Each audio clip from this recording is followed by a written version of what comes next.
Per molti motociclisti Ducati è la marca di riferimento quando si parla di moto sportive o stradali. Difficilmente un altro costruttore incarna in modo così coerente la combinazione di prestazioni, DNA racing e design stravagante come la Ducati. Proprio per questo la loro decisione è particolarmente entusiasmante.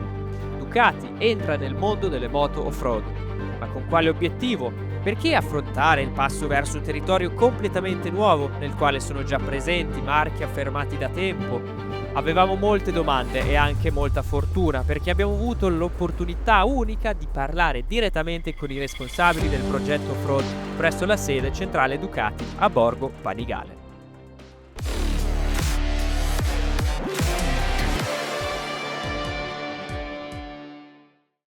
I'm Davide Perni, 49 years old, engineer from Bologna. In Ducati, I have the responsibility regarding the all off-road project in terms of R&D and racing, in terms of technical development. The first idea was around 2012-2013. At that time, Ducati was bought by Volkswagen Group. We start a very good collaboration with them. We improve a lot also our approach on the product.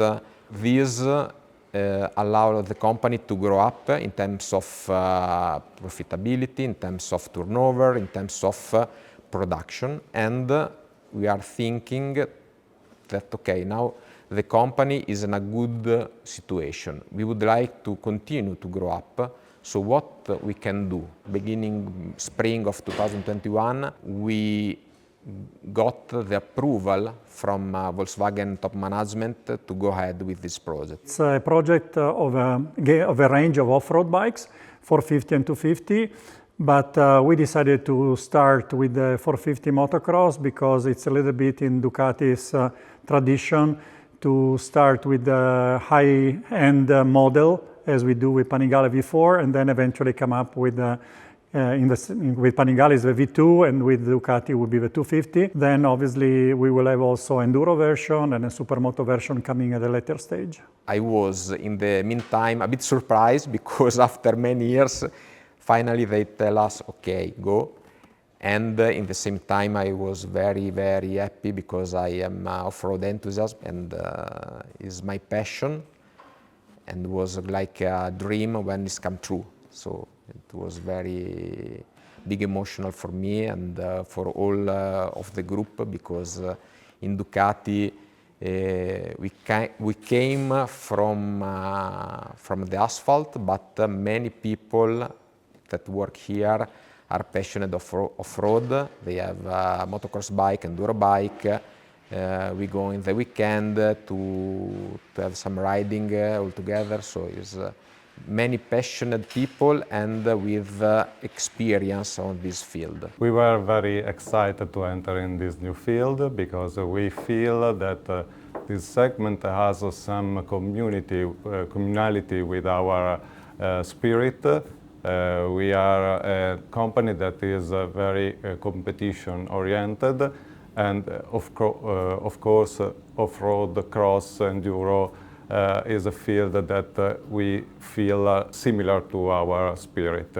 But of course we are also worried and aware that we need some competence, some specific competence and to increase the knowledge on this field. Basically the off-road was something in the beginning was, we think it was too far to our product but also to our comfort zone, let me say, because we know very well the super bike and super sport segment, the naked with a monster and other segment like the dual of multistrada, so the hypermotard. This is, let me say, our, we can define comfort zone because we have many years of experience in the product. We develop a very good product, so for that we are quite confident to make a very good bike.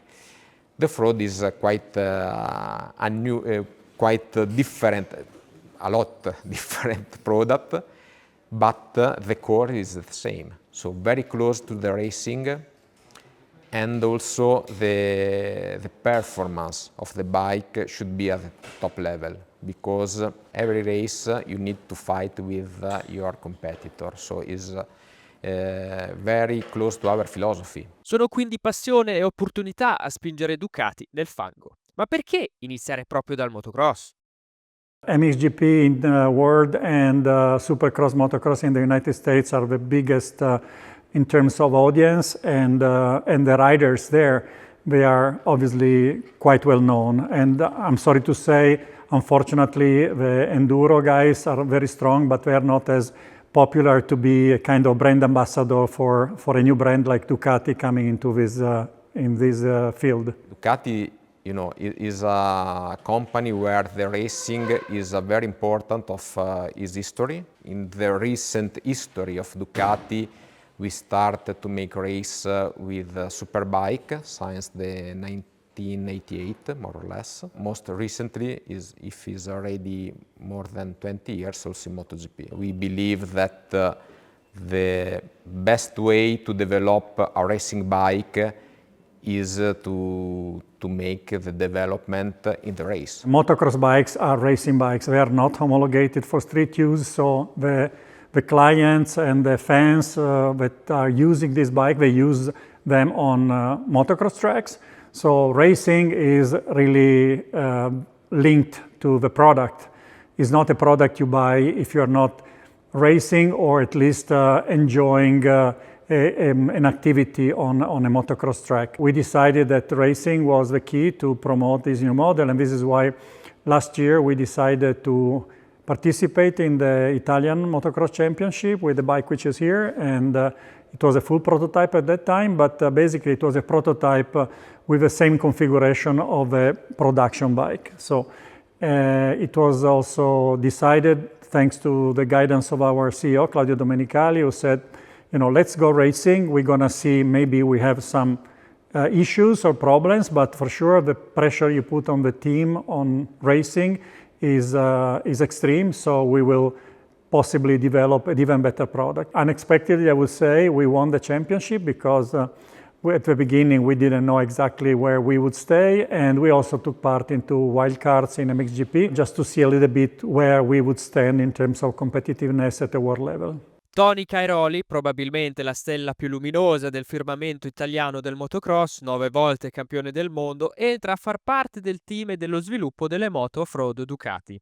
It was no surprise for me because I'm the guy who started talking to Antonio, not because I want to take the credit, but because it is a fact. To the surprise of many people, actually he decided to join the project, but knowing Tony, for him a new challenge, working for an Italian brand, being able to help Ducati to succeed was a big motivation for him. He still likes to ride a lot. I think it was just the right time for him and for us to join forces, and for sure he's the best brand ambassador we could have hoped for. And this was the key, because since the beginning we understood that in order to develop a racing bike, we need to make this development and get this experience directly on the racetrack. It was the first time for us to develop a bike under the eyes of all the people, but was good. Ma come ha affrontato Ducati lo sviluppo di una moto completamente nuova in un settore fino ad allora del tutto sconosciuto? There was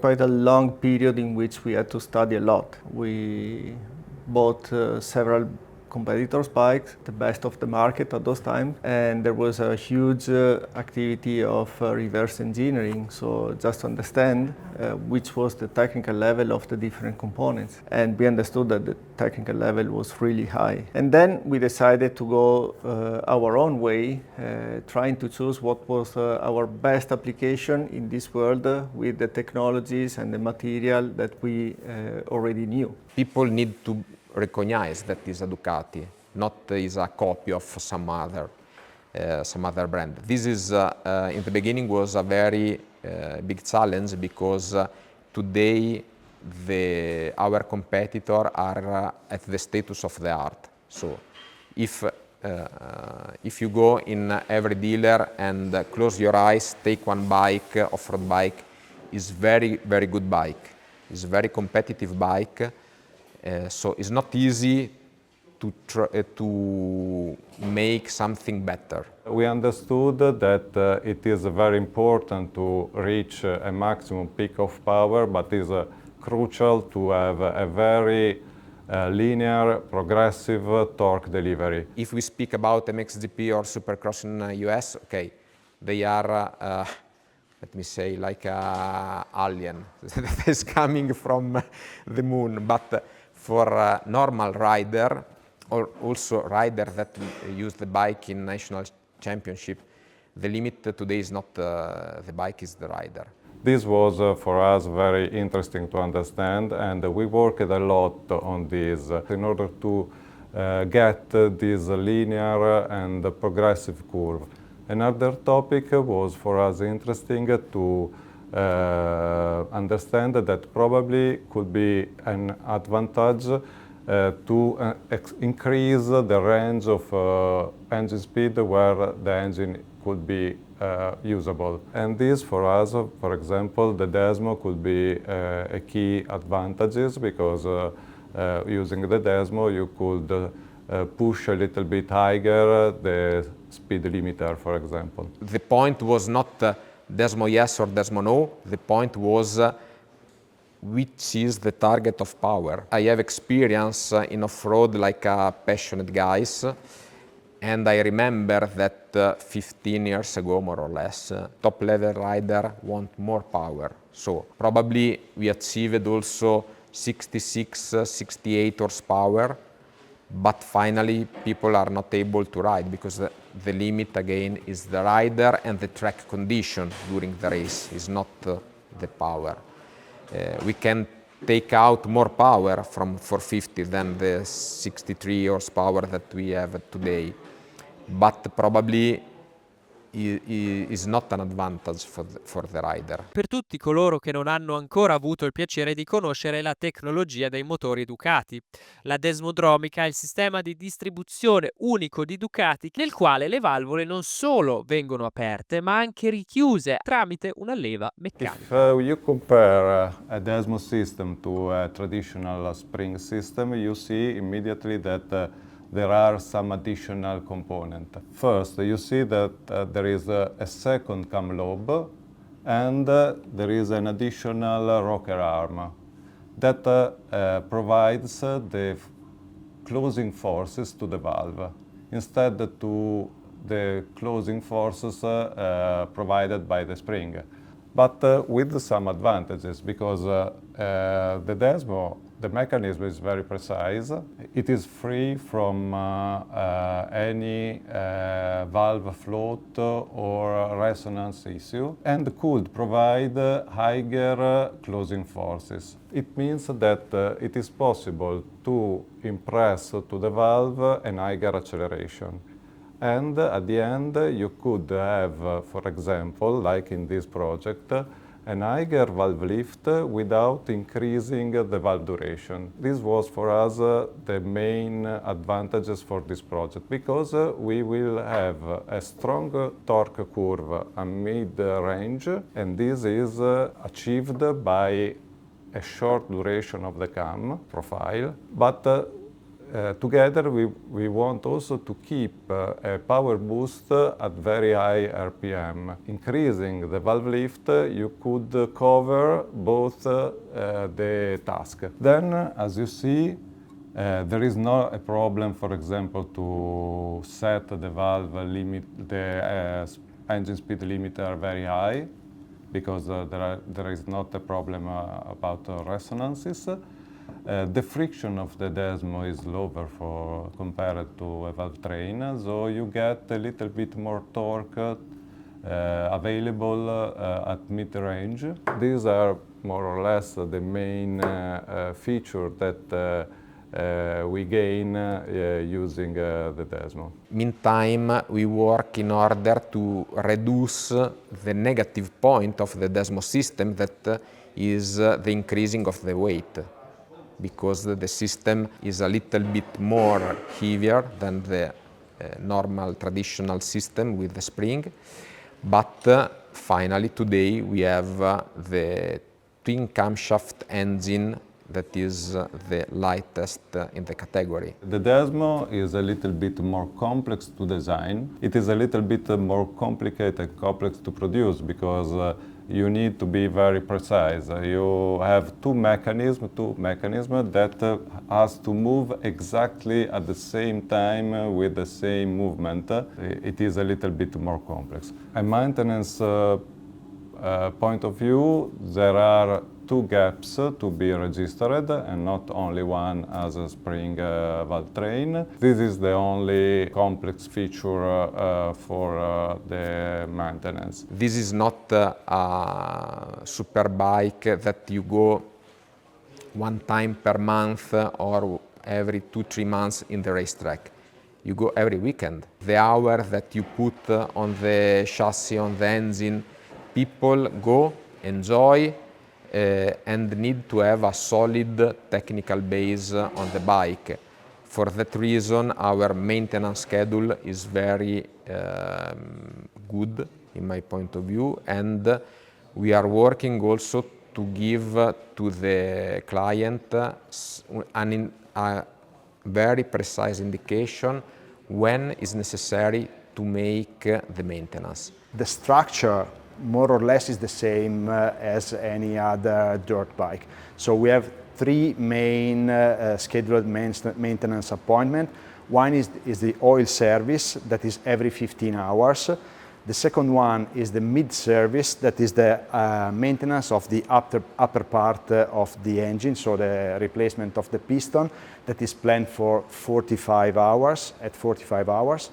And the third step is the full maintenance of the engine, so the replacement of the connecting rod and so on, that is planned at 90 hours. Some guys like me are very slow, some other are very fast. The same amount of hour of usage made by 2 different riders in different track conditions create a very different level of stress on the engine and the chassis. Luckily, in the past, in MotoGP and Superbike, we developed technology and some algorithm in order to evaluate the stress on the engine, because you know, in MotoGP you have only 6 engines per year. You need to manage the life of this engine in a very good way. In this bike we don't have a dashboard. We have thought a way in which the rider can interact and connect with the bike.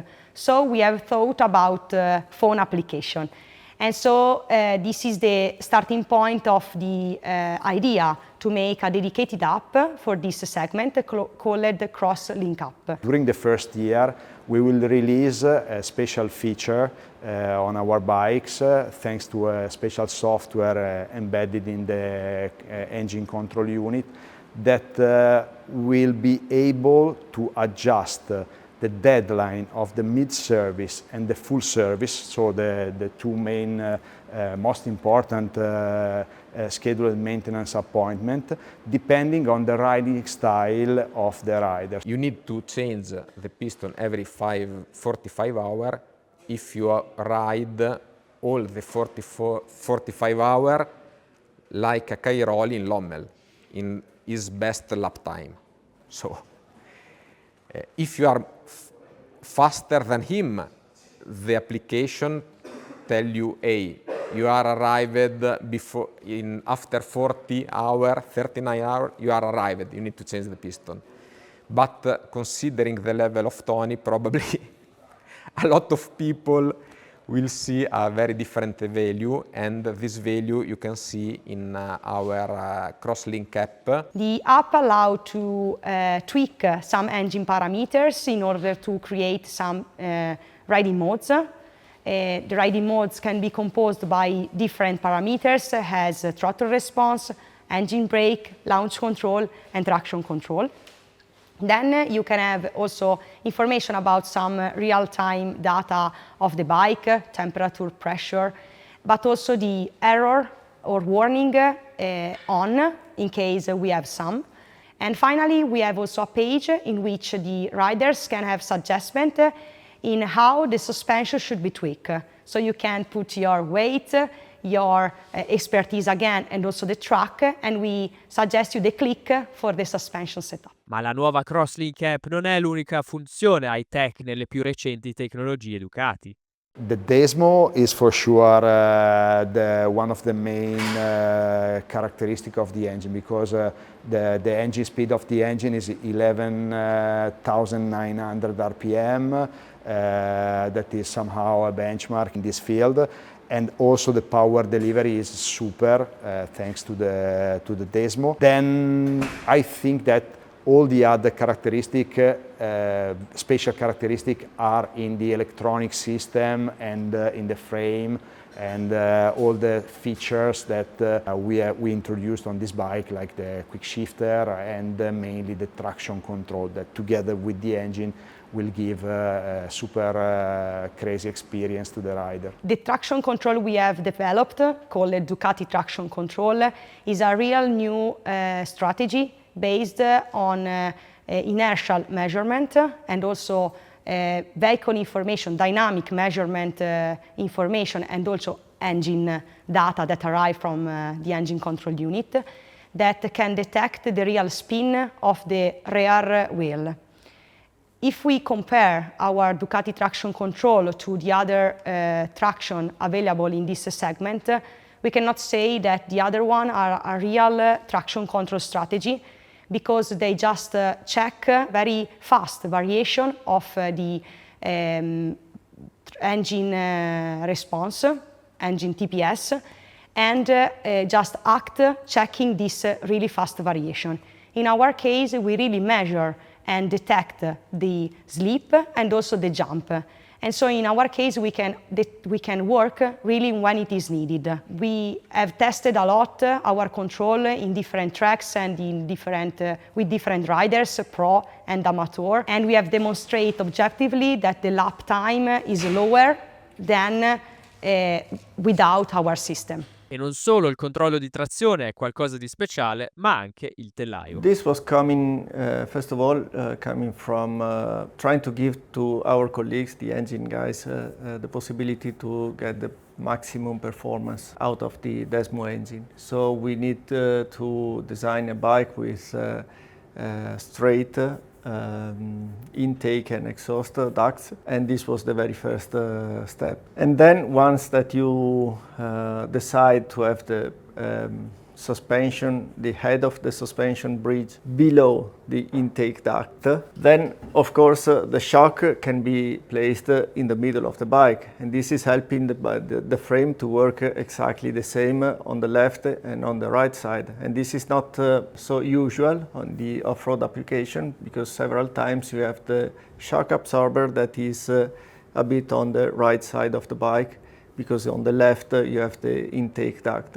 So in this case, the frame and the structure is not symmetrical, so the loads goes in a different way on the left side or on the right side of the frame. So this was helping us to have a very lean and efficient structure, because if you can make the two sides of the frame to work together, they can be a bit thinner and lighter than if you have only one of them working by itself. The rider is the most important part in the off-road world. You have to do something that gives the best confidence in every single condition to the rider. And this means that you have to work a lot on the frame, on the suspension, and with all the components of the vehicle in order to achieve the best, probably not the best performance in the single condition, but the best confidence in many different conditions. But this is what gives us the idea of a very good mass production off-road bike. It's a bike that can be used by everyone in every single condition with a lot of confidence and having fun. Le prime sessioni di test e le prime partecipazioni alle gare sono già state coronate dal successo. The first emotional part was when we first tested the prototype bike in December 2023 in Sicily with Tony and Alessandro. It was December 1st, 2023. And for them was obviously the first time on the bike, and for us was also the first time where we would hear comment from two proven top riders. So we were a little bit like, okay, hopefully it's good. And they were both very surprised about the level of the bike. So it was, I would say, the first part which was very, very good. And obviously also winning at the debut when we had basically a very standard bike, also suspension-wise, last year with Alessandro, the first race in Mantova in the Italian Championship, we also won. So it was just like maybe a good sign that the project was going in the right direction. But as we are experienced with racing, we know nothing comes easy, especially when you are new into a world where the other manufacturer and the other teams have been there for many, many years, for decades. So for sure, we knew that we will have some good times and bad times, and this is part of racing. I get the video from Paolo and Davide Perni. I was here in my office and I was very happy because this video provided us a very boost of enthusiasm and so on. It was for us like a victory, let me say, because it is not normal that the first contact with a new bike from a very professional rider is so good. I think the bike overall has improved a lot. We're still learning how to use and set up the bike with factory Showa material. Obviously, it's an area where I think we still need to work. Engine-wise, I think we're quite happy. The engine is strong. And we will assess a little bit the situation in the middle of July, where we are in terms of competitiveness for Supercross. It's a very different discipline from motocross. And based on that, we will decide when we go racing. If you think about those years of development, I think that the day in which for example, Lupino or Meo has tested our controller, and they said, okay guys, this is a really a revolution, and this is the way we need to follow to differentiate our bike to the others. So I think that this was the message that impressed me a lot and give me really the power to go on. Yeah. La forza per continuare c'è quindi, ma non solo per proseguire con il progetto Motocross, bensì con un'intera serie di futuri modelli off-road. We would like next year, in our plan, we would like to arrive in the market and offer enduro version 450 and also our new baby Motocross 250 that is now under development. We are with Alessandro Lupino, we are racing the Italian Motocross Championship to develop the bike. We have the same method, that is the time. The time is tell you the truth where you are. But in order to achieve the best performance on the 250, obviously the level of speaking about engine, the power make the difference respect to the 450. And obviously the target is a bit different. The approach to the design of the engine is a bit different respect to the 450. But for the rest, the pillar of the project is still the same. Lightweight, good rideability, good balance of the bike, good feeling in approach of the curve. For the 450, the main target was the linear torque, progression torque, and so on.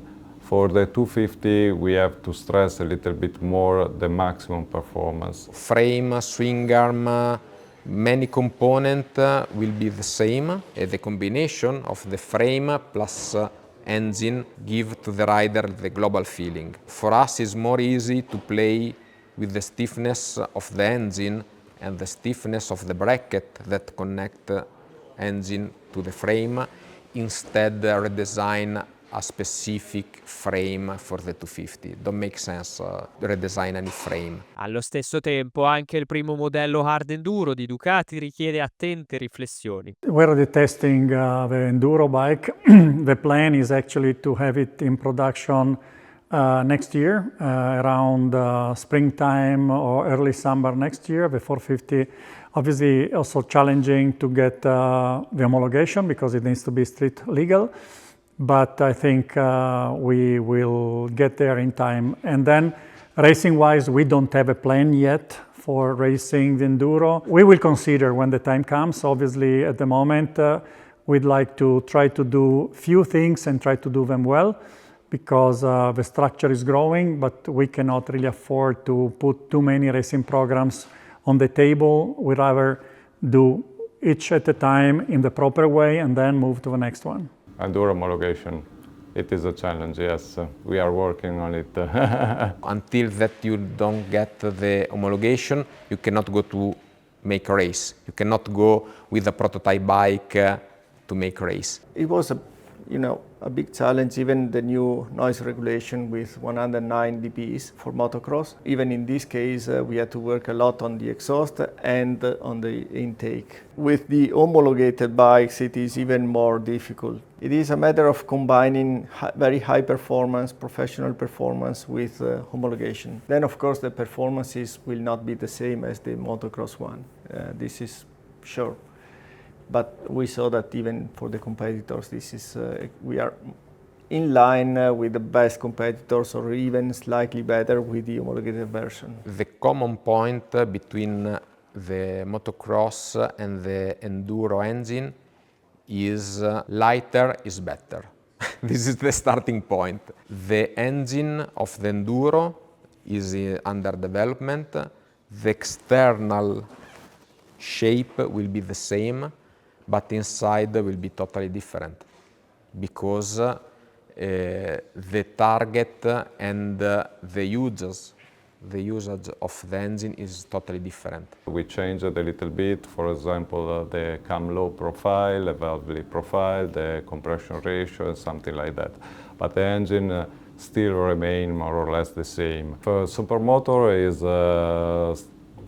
is very far from the moment, and I think that the modification for the Supermotard will be very small. The enduro we will have 6 gear instead 5 with different ratio because you need to go very slow in first gear more than motocross. But in the same time, you need also to have a good speed when you have some portion of the track in asphalt. You need to have also good speed. So completely different gearbox. But in the meantime, you need to redesign again the torque curve because the usage of the engine is completely different. With the enduro bike, you can start with more or less the same setting of motocross. Then you work a lot on the geometry of tripod clamps, for example, and of course suspension, linkage, maybe something like this. In the Supermoto, the geometries are completely different. Rims, tires, everything is different. So for sure there will be something more to change. But we want to start with exactly the same structure, and then we will learn a bit if anything is needed for the single application. The target is to change as less as possible. The challenge for enduro bike is to create a bike very good for enduro GP, but very good for the amateur rider, because we will sell to amateur rider, not to enduro GP rider. Che si tratti di amatori o professionisti, Ducati nutre grandi speranze e obiettivi ambiziosi per l'intero settore off-road. No one is asking us to win the championship the first day. It is a long process and we have to go step by step. It is a matter of doing things at our best, trying to sell a mature bike with a good development behind it, and try to give to the clients something that they can enjoy and can have fun, and show them that we can have a very good performance, and then we will go step by step. We have whatever it takes to get there. It's a question of how long it will take, and also obviously then to be completely transparent and honest. Sometimes the level of salaries of top US riders is quite significant. We need to combine the success of sales of this bike with what we can afford in terms of racing. For the moment, we have a 450. Next year, sometimes around this time, we should have a 250 motocross and a 450 enduro. But before there is, let's say, a range of models available at our dealers, it will take some time. So, you know, the steps need to be taken correctly. It's not an easy environment around, you know, the world is not an easier place to live at the moment. The economy is not in the best conditions. Some of our other manufacturers, they have gone through some difficult times, which is not helping anyone. So I would say we need to do, as we say in Italy, the steps as long as our legs, not to make them too long. For me, motocross bike is too much. I'm not a good rider, so I prefer enduro. And a very perfect bike for me is a 250 Ducati engine for enduro. This is will be my favorite bike, in my opinion. We are looking every weekend, we are looking about the results of our team, of our riders. It will be interesting to see the whole model range, to see the overall performance of the whole model range. And it is a matter of see what will be the performance both on the market and on the racetrack as well. So it is a big fascinating adventure in front of us. E sarà il tempo a mostrare come si concluderà questa avventura per Ducati. Il marchio riuscirà a conquistare il fuoristrada? Il suo approccio al mondo offroad è in ogni caso unico e porterà nuove idee e una ventata di aria fresca al mercato, a beneficio di tutti noi. Speriamo che anche voi abbiate apprezzato questo sguardo approfondito dietro le quinte di Ducati. Se è così, lasciate un pollice in su e scrivete la vostra opinione nei commenti qui sotto. Quanto siete curiosi delle moto offroad Ducati? Un grande ringraziamento anche a tutti in Ducati che ci hanno dedicato il loro tempo. E ovviamente grazie a voi, cari spettatori, per essere stati con noi. Iscrivetevi al canale per contenuti motociclistici e restate sempre in sella. A presto!